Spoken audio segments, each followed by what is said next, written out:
right, so I do want to talk to you about this whole allegation of collusion that happened in the NFL over the past couple days here, and specifically what it had to do with Russell Wilson and his contract. It sounds like when you read it, kind of just common sense in that it was smarter for them to not give him a fully guaranteed deal. But I don't know. Can you maybe explain the whole collusion case and what is leading towards some consternation here? Yeah, this has been going on since the cap came in, and that guaranteed money in the NFL is always the rub.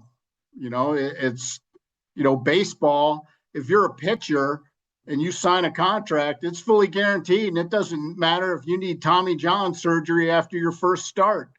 Doesn't matter if you never throw a pitch again. Chris Bryant says hello. Yeah.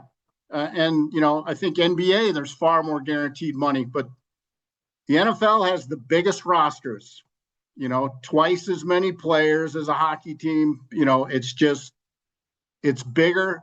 Even the players routinely say, weekly, I hear a player say injury rate is 100%. So owners are always going to fight fully guaranteed contracts. I mean, the stars in today's NFL largely have their contracts guaranteed. Peyton Manning's contract with the Broncos had almost every single dollar guaranteed before he played for the team. So it does exist, but it doesn't exist for everybody. And that's when Deshaun Watson signed his fully guaranteed deal, this case in particular was part of a grievance. Deshaun Watson signs his deal. In the owners' meeting, the spring owners' meetings that happened after Watson signed his deal, it was a topic discussed by the owners and the team officials, the management council in the meeting.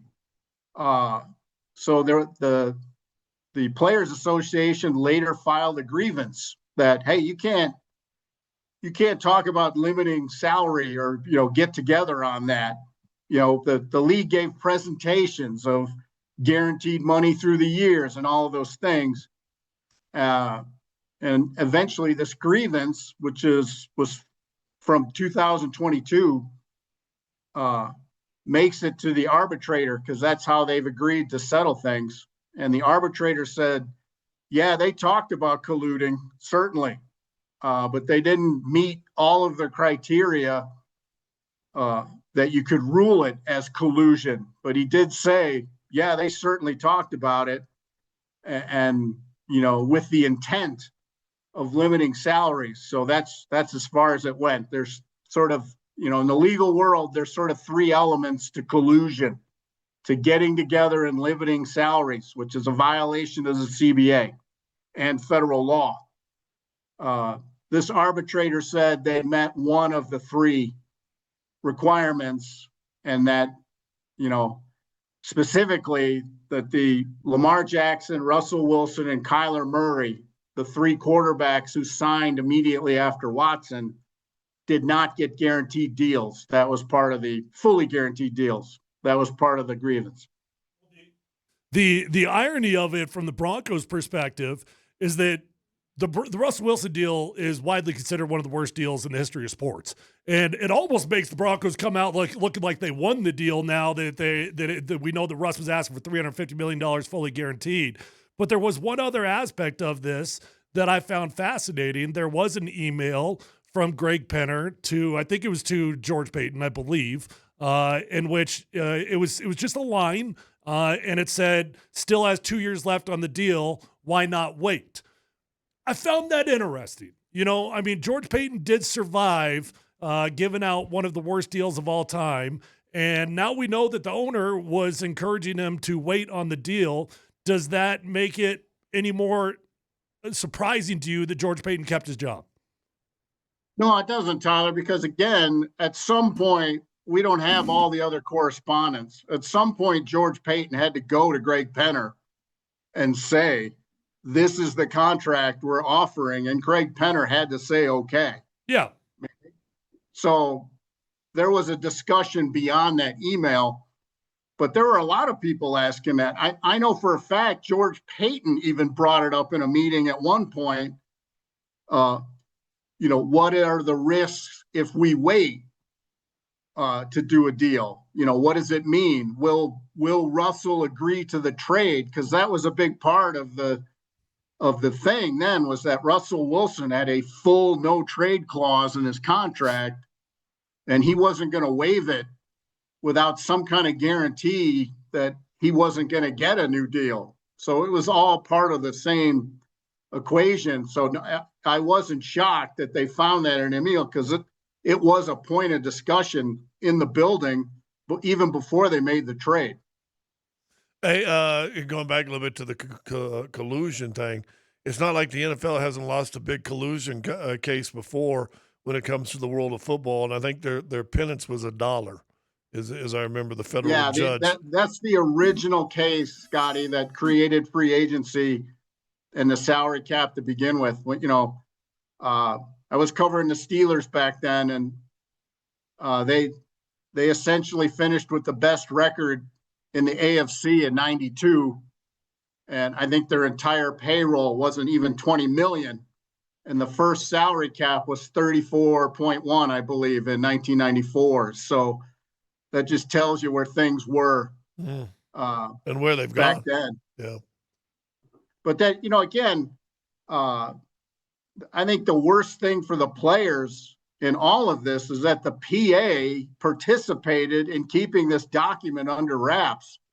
I don't think it's new information that shocks anybody, but for the PA not to want this out there, I'll never understand that. And if I was a player rep on a team, I'd certainly be asking, what the hell? Aren't you supposed to be watching our interests? But the PA participated in keeping this document under wraps until Pablo Torre, a former reporter at ESPN, and his podcast people went and got this to reveal it to people. Well, and how much of a factor for the NFL winning this was the fact that J.C. Treader, the president of the NFLPA at the time, he got caught sending some emails talking trash about Russell Wilson, in which he called Russ a wuss. He said instead of Russ being the guy that has now set the stage for guaranteed money, he's now ruined it for all the former players. And they tried to get that suppressed. But, Jeff, it's my understanding that the NFL used that as evidence. Hey, your own president is saying this guy isn't worthy of a guaranteed contract. Of course they did. Of course they did. I think, look, eventually, this is mostly an issue for the rank and file in the union, not star players. It's star players have contracts these days that are largely guaranteed.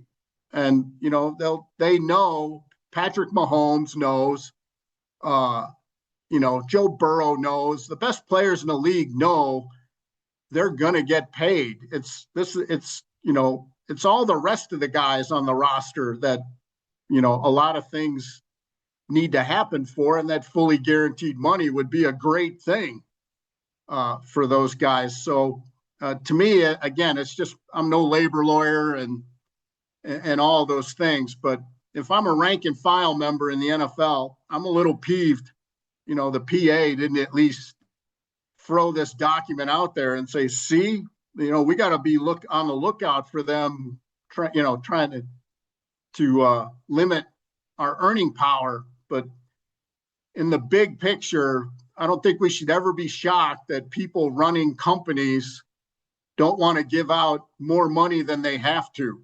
And NFL owners are exactly the same as everybody else in that regard.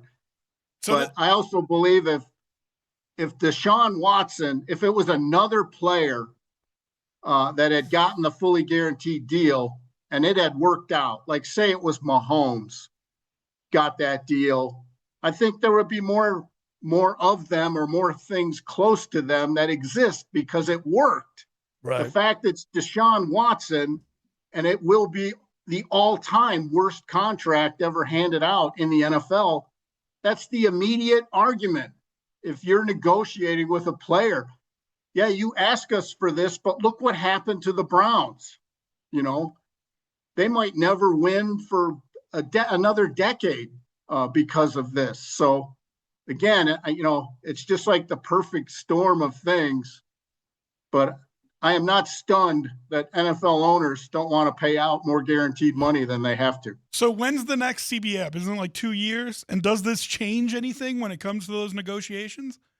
No, they're still several years in. There is an opt-out. I think it was an original 10-year deal. I think the opt-out comes after 8, something like that. Yeah, but I think you're right. I'd have to look it up. But there is an opt-out that has a lot of things that have to happen to be engaged. But the original deal was 10 years. And, with the recent media rights deals, which were enormous, and the way the cap has gone up the last 3 years, I think the PA would have a hard time selling, a work shutdown to a lot of the guys, because salaries are increasing exponentially. But again, all of this will come up when that happens. I do think some agents and some attorneys will look into sort of individual legal challenges of using this ruling as proof that they were somehow harmed in their own negotiations. So I guess that's something I'd keep an eye out for down the road.